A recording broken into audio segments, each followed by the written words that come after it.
السلام علیکم ڈاکٹر صاحب۔ وعلیکم السلام۔ ہم تو کیسے ہیں آپ؟ ٹھیک ہیں؟ بالکل ٹھیک، آپ کیسے ہیں؟ الحمدللہ۔ اچھا، میرا نا سب سے پہلا تو آپ سے سوال یہ ہے کہ ہیپیٹائٹس ایک ایسی بیماری ہے جو لوگوں کے دلوں میں نا اس نے بہت زیادہ ڈر پیدا کیا ہوا ہے۔ پہلے تو یہ کتنے اقسام کی ہے اور کس وجوہات کی وجہ سے یہ جو ہے اتنی عام ہوئی بیٹھی ہے؟ سب سے پہلے تو حمدہ میں آپ کا اور آپ کے چینل کا اس حوالے سے تہہ دل سے شکر گزار ہوں کہ آپ نے اس موقع پہ اس اہم موضوع کا انتخاب کیا۔ آپ نے خود ہی جیسے ذکر کیا کہ انہی دنوں ورلڈ ہیپاٹائٹس ڈے گزرا، تو دنیا میں ہر سال 28 جولائی کو ورلڈ ہیپاٹائٹس ڈے جو ہے وہ سیلیبریٹ کیا جاتا ہے، اور اس کی ہول اور سول ریزن ایک ہی وجہ ہوتی ہے کہ اس بہت بڑے مسئلے کے بارے میں جتنی بھی عوام الناس کو آگاہی دی جا سکے ان تمام باتوں کے حوالے سے کہ یہ ہوتی کیا ہے ہیپاٹائٹس، اور یہ پھیلتی کیسے ہے، اور اگر یہ پھیلتی ہے تو اس کا پتہ کیسے لگایا جا سکتا ہے، اور پتہ لگانے کے بعد اس کا علاج کیسے ہو سکتا ہے، اور کیا یہ قابل علاج ہے یا نہیں ہے۔ یہی مین ایک فوکس ہوتا ہے اس ورلڈ ہیپاٹائٹس ڈے کو منانے کا۔ اس سال پاکستان میں بھی بہت ساری تقریبات ورلڈ ہیپاٹائٹس کے اراؤنڈ جو ہے وہ منعقد کی گئی ہیں، اور ایک بہت بڑی گرینڈ سیریمنی جو ہے وہ وزیر اعظم ہاؤس اسلام آباد میں 29 جولائی کو جو ہے وہ منعقد کی گئی تھی، اور اس کے اندر بھی ایک وعدہ کیا گیا قوم کے ساتھ، اور قوم کو بلکہ نہ صرف وعدہ کیا گیا، ایک بہت بڑا ہیوج پروگرام ہیپاٹائٹس سے لڑنے کے لیے جو ہے وہ لانچ کیا۔ اس کی اس دن کی اہمیت دو طرح سے تھی، ایک تو ورلڈ ہیپاٹائٹس ڈے کے مناسبت سے منایا گیا، دوسرا پاکستان نے اپنا ایک ہیپاٹائٹس کے خلاف بہت بڑا ایک پروگرام لانچ کیا ہے اس تاریخ میں 29 جولائی کو، جو کہ پورے پاکستان میں ہیپاٹائٹس کی بڑی بڑی جو اس وقت جو اقسام ہیں اور ان کے حوالے سے وہ لوگوں کو علاج معالجہ فراہم کرنا اور ان کو اویئرنیس دینا، ان کے ٹیسٹ کرنا، سب کچھ اس پروگرام کے اندر شامل ہے۔ تو اب آ جاتے ہیں اس طرف کی قسمیں۔ ہیپاٹائٹس جیسے کہ اس کے نام سے اب تو یہ اتنی اس پہ بات الحمدللہ ہو چکی ہوئی ہے، ہمارے جیسے پبلک ہیلتھ اسپیشلسٹ اور پبلک ہیلتھ اور پروگرام جو ہے اور آپ لوگوں نے مل کے اس کے حوالے سے آگاہی کے بے شمار پروگرام کیے ہیں، اور ان سے یہ ہوا کہ کم از کم لوگ اب ہیپاٹائٹس کو یہ جاننے لگ گئے ہیں کہ یہ جگر کی ایک سوزش یا انفیکشن کا نام ہے، اور جگر کی یہ انفیکشن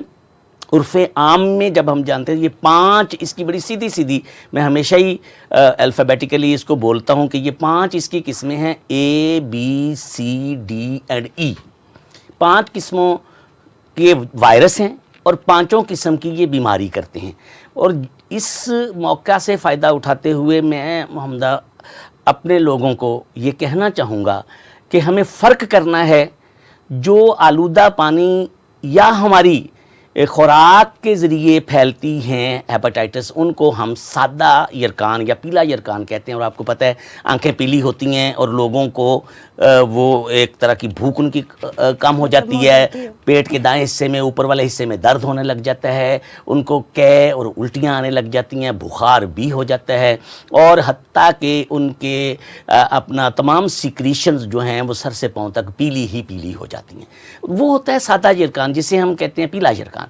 اچھا، اس میں اچھی بات یہ ہے کہ یہ اے اور ای جو واٹر بورن ہیں، جو آلودہ پانی کے ذریعے ہوتے ہیں، یہ جو وائرس ہے یہ سیلف لیمٹنگ وائرس ہے۔ اس کی علامات تو ضرور ہوتی ہیں، پیشنٹ کو شروع میں تکلیف بھی بہت ہوتی ہے، لیکن یہ 10-15 روز کا اپنا سپین عام نزلہ زکام کے فلو کی طرح پورا کر کے تو خود بخود چلا جاتا ہے۔ میں یہاں پہ یہ ضرور کہنا چاہوں گا کہ میں نے جو یہ واٹر بورن دونوں قسموں کا ذکر کیا، اے اور ای کا، تو ای جو ہے وہ بھی آلودہ پانی کی وجہ سے ہونے والا ایکیوٹ ہیپاٹائٹس ہم اسے کہتے ہیں، یا سادہ یرکان یا پیلا یرکان ہے، لیکن یہ بڑی عمر کے لوگوں کو یا حاملہ ماؤں کو ہو جائے تو ان کے لیے یہ بعض صورتوں میں بعض اوقات جان لیوا بھی ثابت ہو سکتا ہے۔ ہیونگ سیڈ دیٹ، آلودہ پانی کے ذریعے پھیلنے والی تو یہ 2 قسمیں ہیں، اور میں نے اس کے بارے میں بتا بھی دیا کہ یہ بڑی اچھی بات ہے کہ سیلف لیمٹنگ ہے، عام نزلہ زکام کھانسی کی طرح جیسے آتی ہے ویسے یہ بھی اسی طرح سے چلا جاتا ہے یہ وائرس، اور بندہ اس کے بعد بالکل ایسے ہی ہو جاتا ہے جیسے اس کو کبھی یہ ہیپاٹائٹس ہوا ہی نہ ہو۔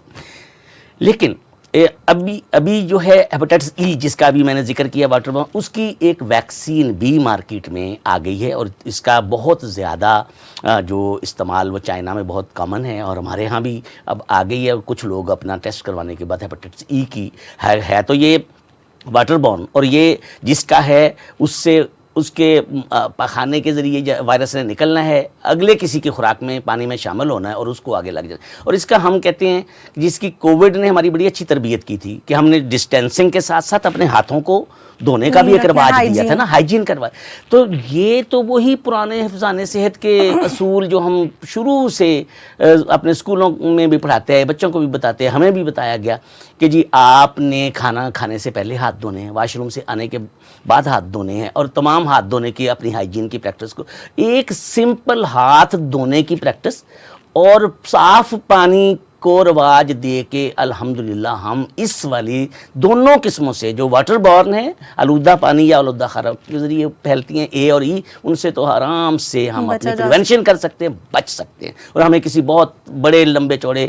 علاج کی ضرورت نہیں پڑتی۔ اچھا، اب آ جاتے ہیں درمیان والی تینوں قسمیں، بی، سی اور ڈی۔ یہ یہاں پہ ایک بہت بڑا مت ہے، اور بہت سارے لوگ ابھی تک 80% ہماری اسٹڈیز بتاتی ہیں کہ لوگوں کو اس کے بارے میں یہ پتہ نہیں ہے کہ یہ آلودہ پانی کے ذریعے نہیں پھیلتی۔ یہ کس طرح پھیلتی ہے کہ یہ ایک جس بندے کو یہ والے وائرس موجود ہیں، اس کے بلڈ سے کوئی چیز منتقل ہو جائے ایک صحت مند انسان کے بلڈ میں، اس کو بلڈ بورن ڈیزیز کہتے ہیں ہم۔ کیسے کہ بہت کامن پریکٹس ہے ہمارے ہاں انجیکشنز لگوانے کی،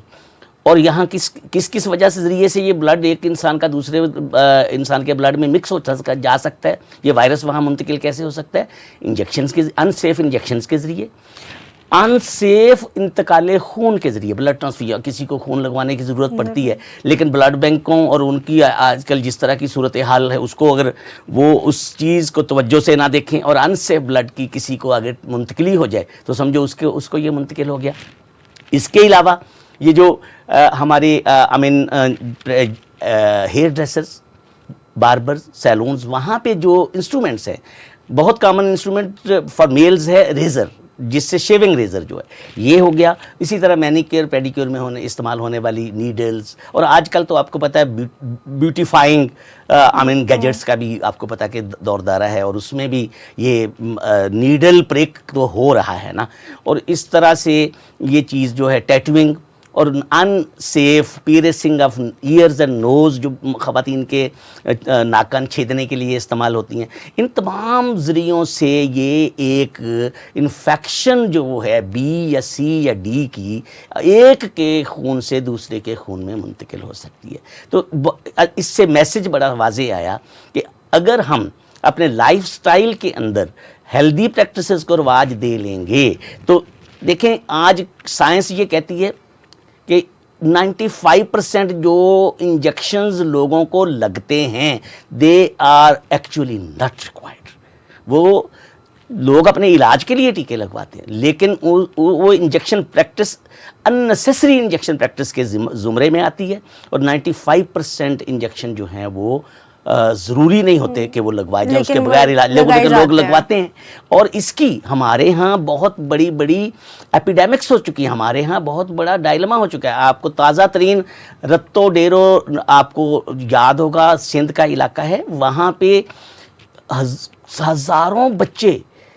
HIV ایڈز کا شکار ہو گئے تھے کہ صرف ایک کیا تھا، ایک کویک یا some body who was doing unqualified practice, وہ ایک ہی نیڈل سے ڈرپ سے سوئی سے ان سب کو وہ اپنی علاج فراہم کر رہا تھا، جو بھی اس کا طریقہ کار تھا۔ تو وہ اس نے علاج تو جو کیا سو کیا، لیکن اس نے یہ ڈیڈلی ڈیزیز سب کو منتقل کر دی۔ اور اسی طرح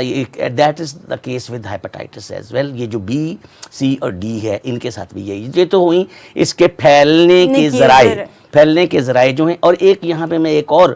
بہت بڑا ذریعہ وہ خواتین کے حوالے سے بہت عام ہے۔ خواتین